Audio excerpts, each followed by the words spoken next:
Good afternoon. This is Media Center, Ukraine, Odesa. We are starting our working day. Our first briefing is dedicated to possible tourism in Odesa region. The Odesa State Regional Military Administration will present conditionally safe locations for recreation and tourism in Odesa region and results of the Odesa region recovery forum transformation recovery rehabilitation. Our speakers are Oleksandr Sheka, Deputy Director of the Regional Tourism Department, and also Tatiana Bezverkhnyuk, Deputy Director of Ukrainian Science Institute of Medical Rehabilitation. I'd like to give floor to Oleksandr. Good afternoon, dear colleagues, those who are present here, our audience. Tourism in Odesa region is a key area, and this is a gift of nature. And we used to have an increasing number of tourists every year. But then we faced COVID.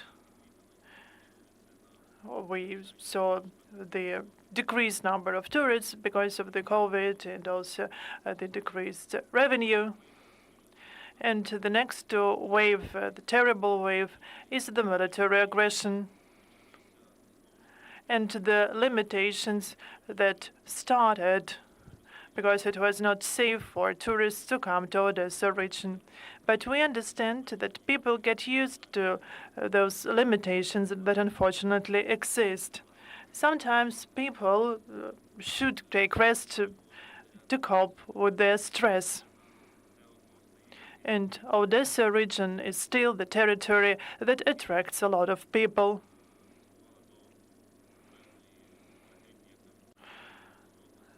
Before the tragedy in the Kherson Oblast, there were limitations for visiting the coastline, and there were orders by the leadership of the region. And since April 2023, there have been active discussion of recreation complexes. And if it would be possible to visit beaches in Odesa. But the disaster in the Kherson Oblast resulted in prolongation of limitations and actually prohibition of visiting the coastline. And I'd like to say that water is still unsafe, that it threats the health of people. That's why we ask not to visit beaches, not to swim in the sea and with children, because there can be consequences that we will not be able to control. But Odesa region is a unique territory. More than 138 nationalities live here. There are different types of tourism, like cultural, gastrotourism, healthcare tourism, etc.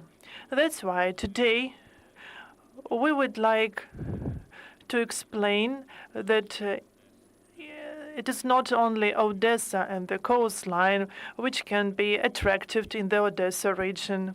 We have different locations that can work not only in summer but also in autumn and in winter that could be attractive for tourists. The Roads of Taste and Wine is the project that covers the whole Bessarabia region, where people can try local food, wine, traditional beverages. And this is not a coastline. This is Bessarabia, which is now safe. And we would like you to know about this. Moreover, we have cultural centers in Odesa, like museums, which are open now.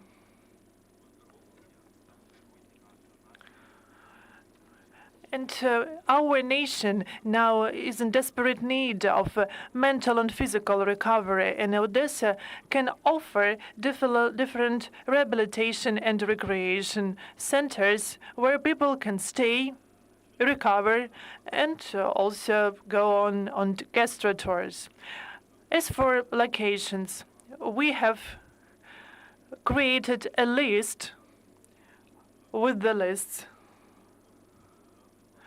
and in cooperation with the local authorities, we would like to present it in the form of app for the whole of Odesa region. We are going to relaunch this app, or perhaps we could present this information at briefing, but we will do everything possible to raise awareness of these localities.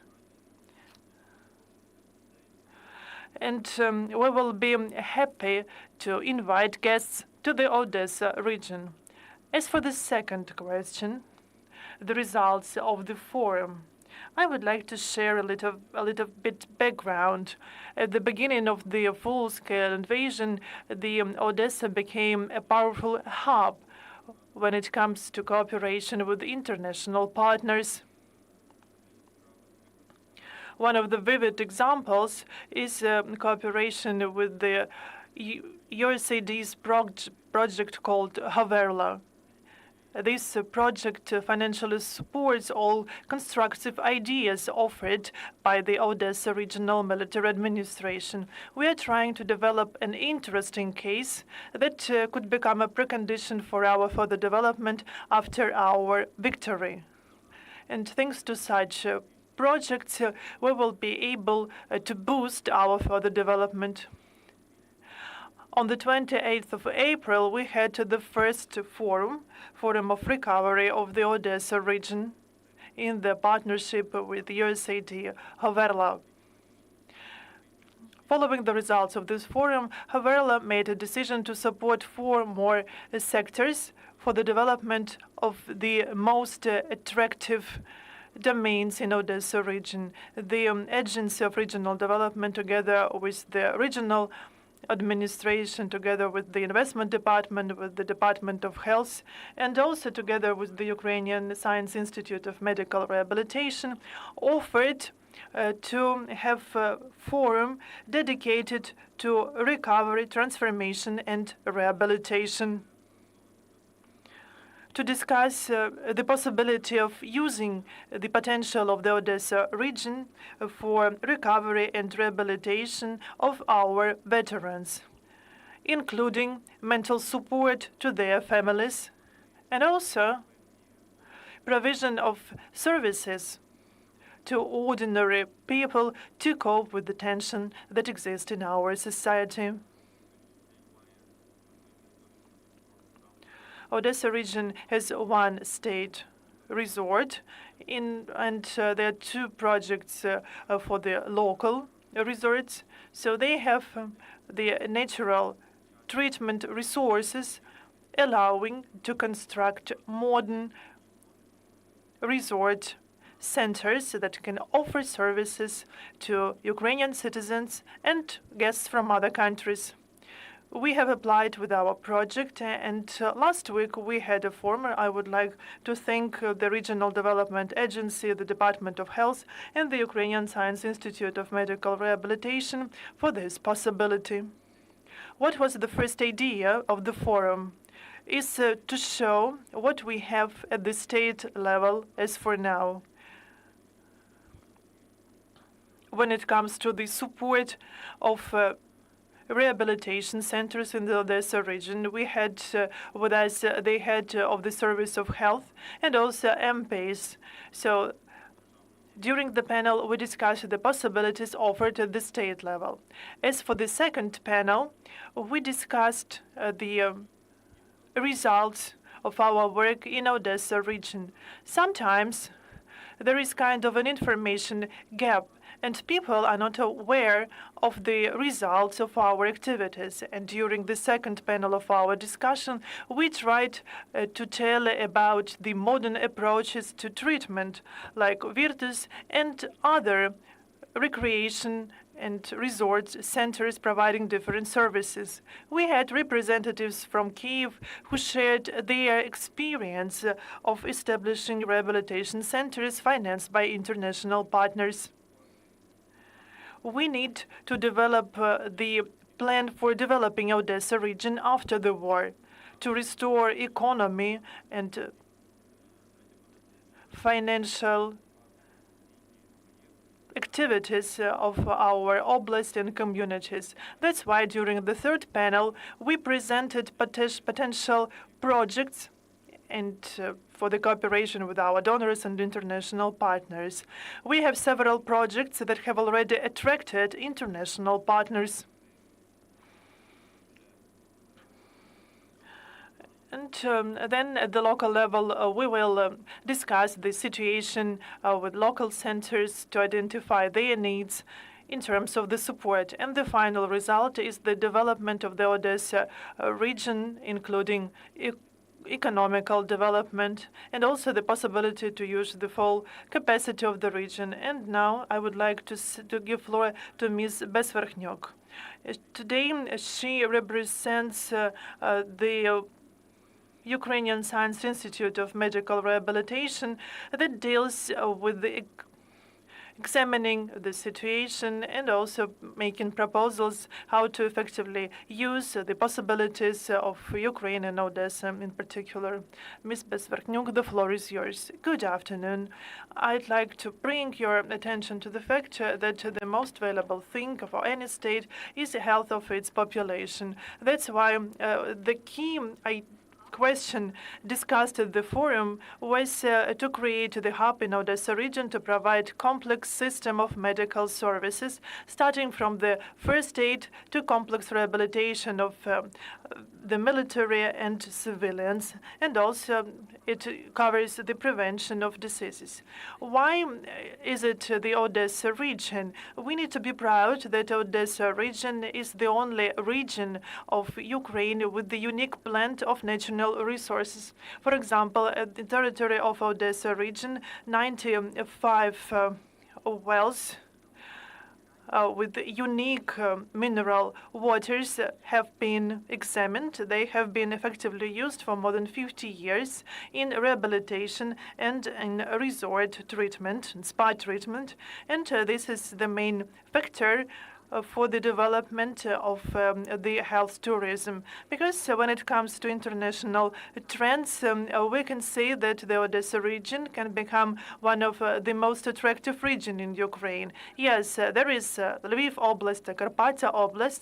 However, Odessa region also includes 300 kilometers of the unique coastline with the sea climate, providing possibilities for the rehabilitation for people with chronic disease. When it comes to the complex of the natural treatment resources, we also have Kuyalnitsky Liman, which has been the etalon of the world level when it comes to the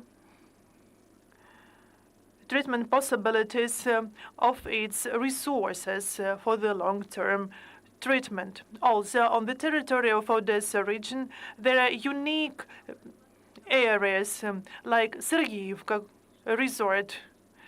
There is no analog in European countries because it includes different types of natural treatment resources like mineral waters and also the coastline. This is the whole complex of the unique climate factors. And even a decade ago, that was the best resort for children in Ukraine. Today, we're talking about rehabilitation of the military, and we would like to thank them for having this possibility. But we should remember about rehabilitation and recovery of children. And also we should remember about the prevention of the diseases.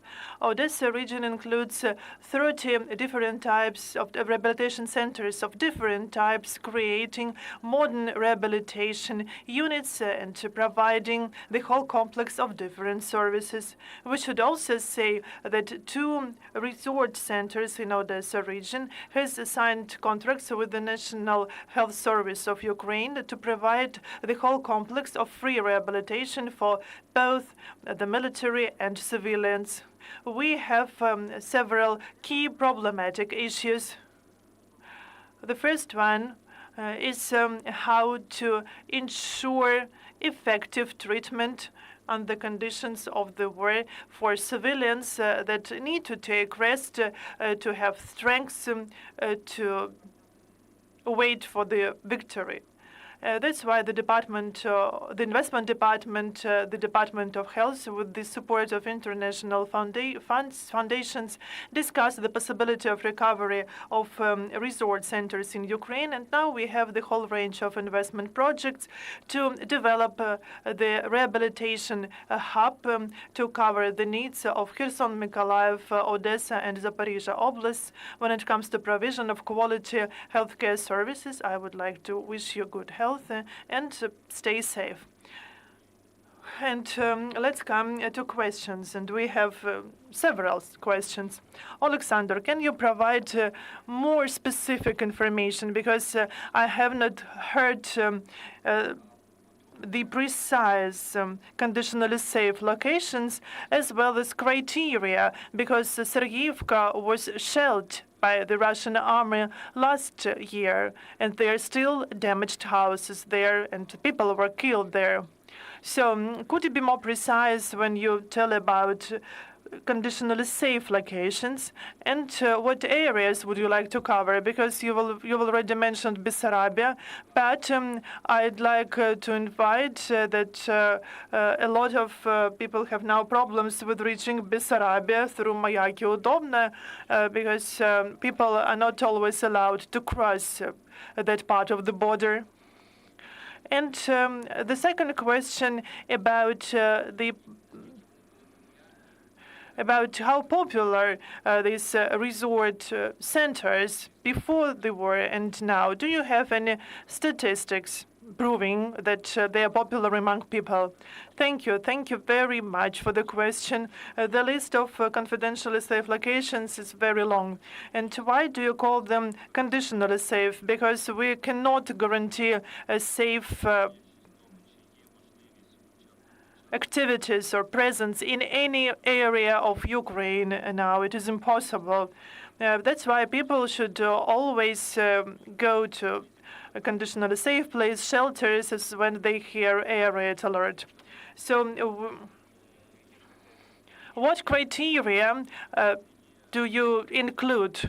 The bomb shelter is not the single criteria. Because if to be more precise, for example, the museum complex Shaba, it has shelter, it has safe premises where people can stay during air raid alerts.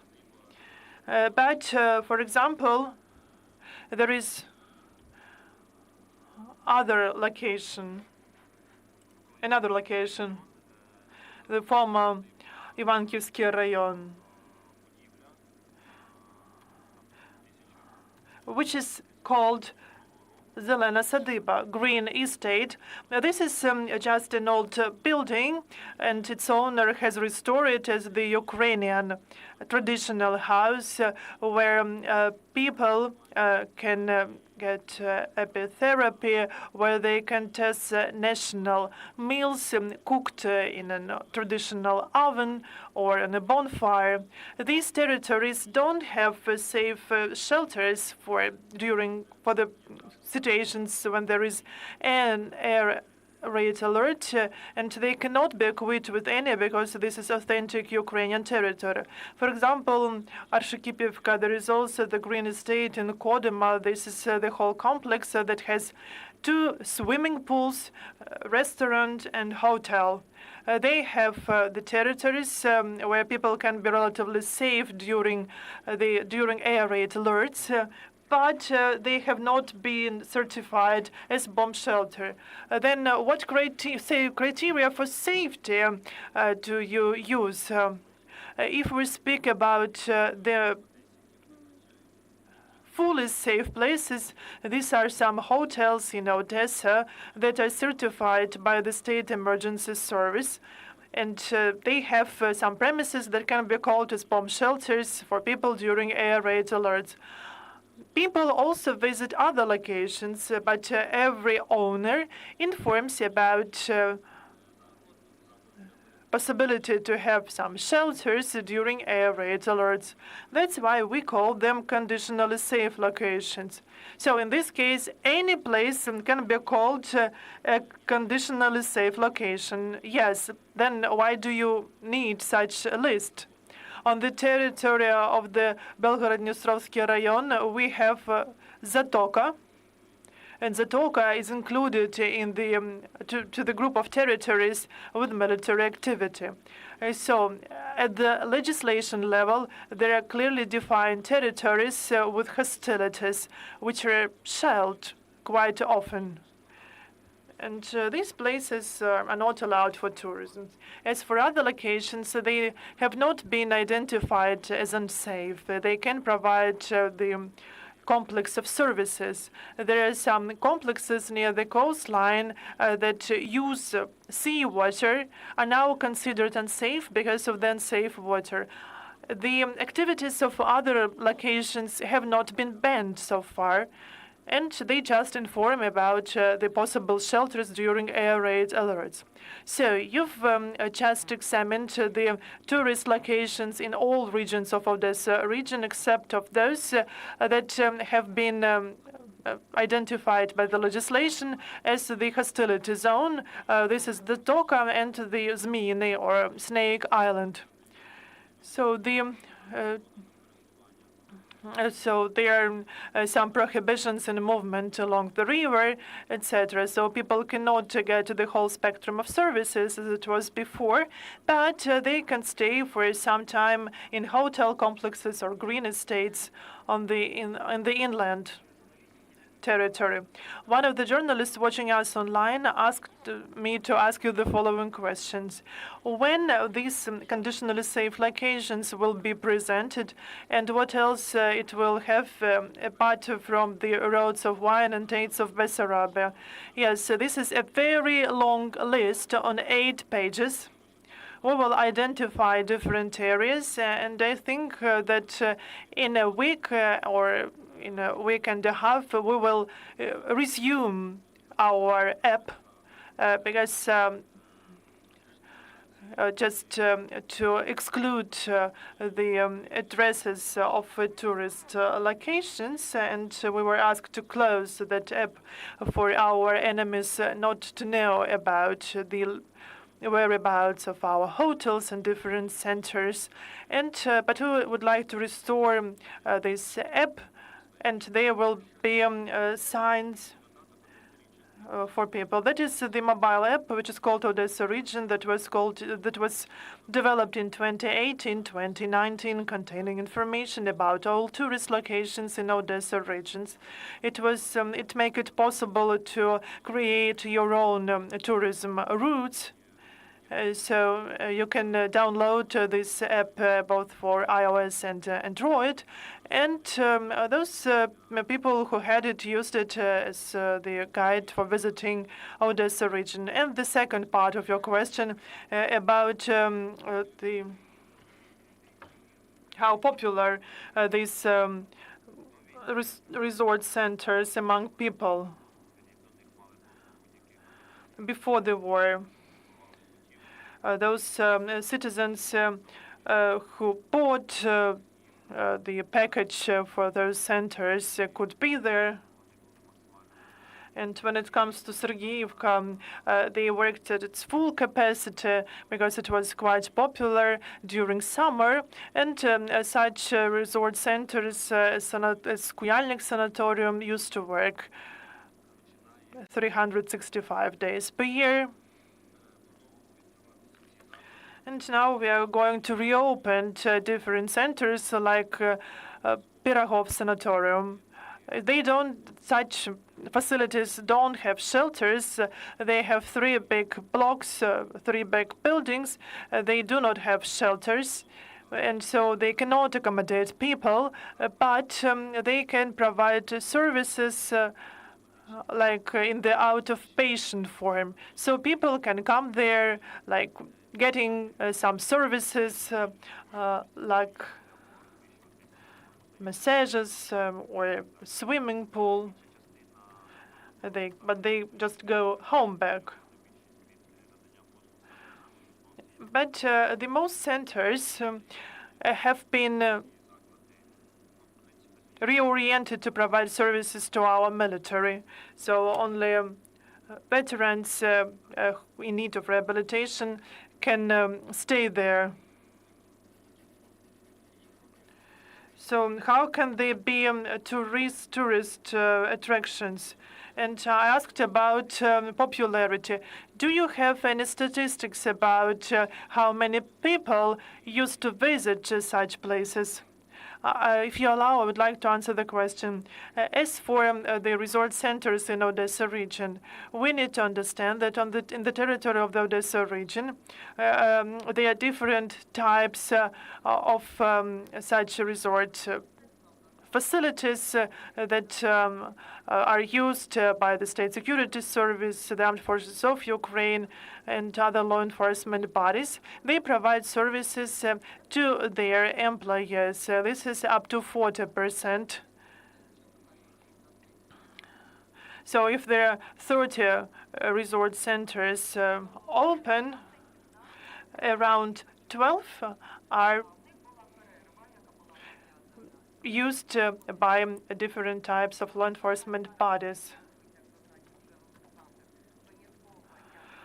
Some of other resort centers were closed because of the pandemic, but now they are opened for the rehabilitation of the military and for the emergency rehabilitation. They are now full because they can provide the relevant services. There are also 7 resort centers that are owned by the Ministry of Health of Ukraine. They have been closed for 3 years now, starting with the pandemic till the present time. They just maintain themselves, and they can provide services to IDPs in the form of accommodation. As for other 20%, these are private resort centers or owned by the enterprise Ukroprof Ozdorownica.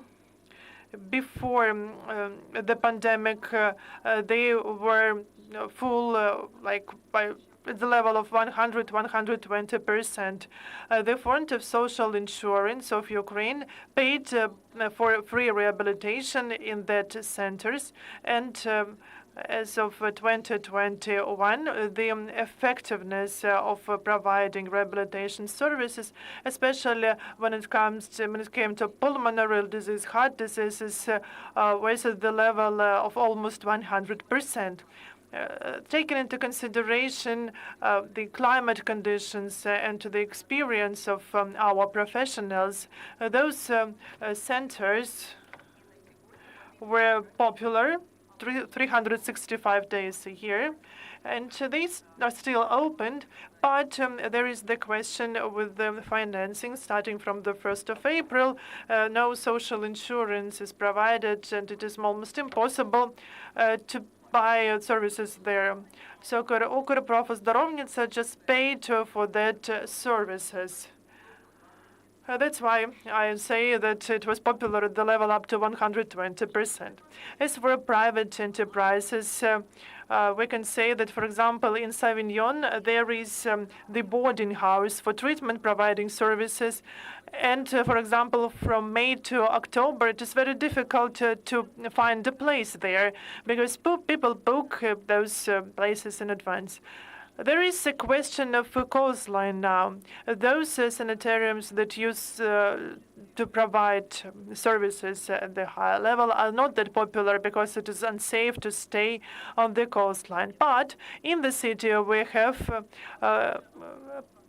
so-called Pershey Resort Center that has signed the contract with the Service of Health of Ukraine, providing free services for rehabilitation. They have now the modern equipment that they bought with the support of charitable foundations, and it is very popular now.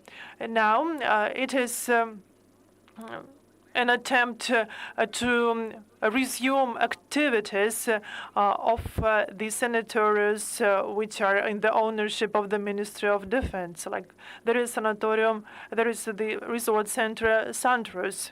we need to understand that all people face the issue of chronic disease. And if we do not use the potential of Odesa region when it comes to resort centers in several years, we will have significant problems in the population having chronic diseases. And it will be also the same problem as the rehabilitation of the military. So that's why we need to focus on our resort centers, and we also should be proud of our professionals, because the experience of our healthcare workers is very popular now, popular all over the world. We know this because several days ago we communicated with the several foreign states who asked us to allow our professionals to share their experience for the advanced training for those countries when it comes to these resort centers. Thank you. Thank you for being with us here. And we will be pleased to publish the list that you've mentioned for the general public, and we hope to invite you here again with positive news. Thank you. That was a briefing dedicated to conditionally safe locations for recreation and tourism in Odesa region. The next briefing will be rather soon. Stay tuned.